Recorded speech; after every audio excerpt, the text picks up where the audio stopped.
So today we are talking about one of the only metrics that I know of that so few agents know how to compute, but so many of them talk about on the regular, and that is the month supply of housing. Now guys, month supply of housing is a critically important number. This is one of those data points that we can talk with to our clients to explain what's happening in real time. And so, if you have a buyer who is out there and making offers and just not having success, you can talk about the month supply of housing as it relates to, hey, are we in a buyer's market, neutral market, seller's market, right? And by saying that, hey guys, right now we're in a seller's market, every time, every buyer that you're working with kind of automatically understands what that means. And if they don't, it's very easy to explain it, right? That the market favors sellers more than it does buyers. It's more competitive for buyers. Prices tend to go up in the seller's market, etc. But here's how this becomes really important. Now, this data point is out there quite a bit, and it's pretty easy to find. But it becomes important to know how to actually compute it, because there are going to be times where you need to know that. So in the example that I'll give here, let's say you've got a single family home, but it's not just any single family home. This is a 10,000 square foot estate on 20 acres, right? If you look at the month supply of housing for the average single family home in the area, you may be looking at, say, a month, month and a half, or 2 months supply of housing. In other words, deep seller's market, right? This should be, those homes should be flying off the shelf.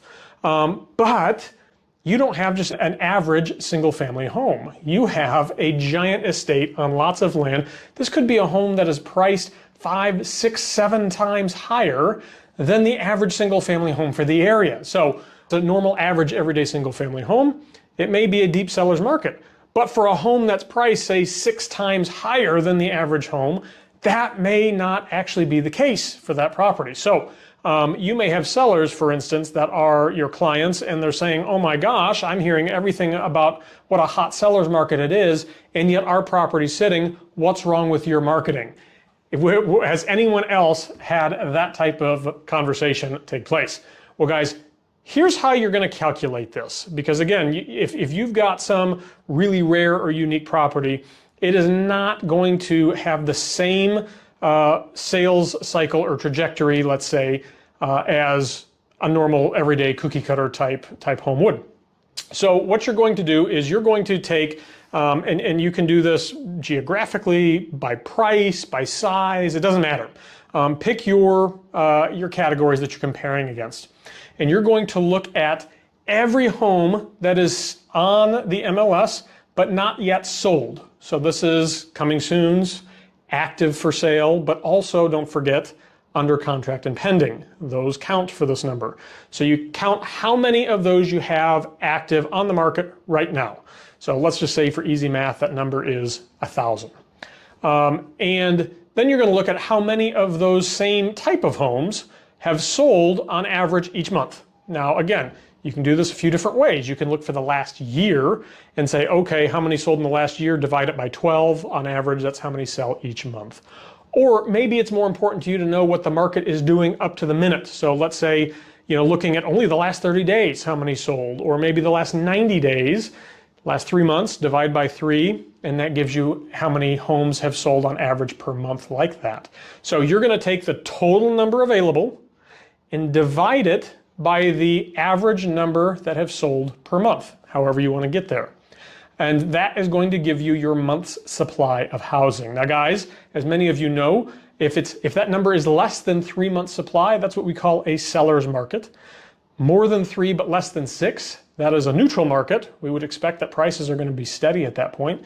But if it's more than 6 months, you have more than 6 months supply of housing, that's what we would call a buyer's market. And if you sustain at that level for a period of time, that's when we would expect, rather, prices to begin falling. So in that example, if you've got a single family home in an area where single family homes are selling on average, say, in a month and a half, or you've got a month and a half supply of housing, rather, but your single family home is priced 6 times higher than average, you may actually be in a 12 or 24 month supply of housing, in which case you are in a deep buyer's market. And so that matters when it comes time to have that conversation with your seller clients. Similarly with your buyer clients, if they are going after a home that is like that is priced 6 times higher than average, you may have a lot more leverage and ability to negotiate because you're in a deep buyer's market. So it's important for you to know, but more importantly, it's important to have the knowledge on how to calculate that for your specific situation so you can more effectively communicate with your clients.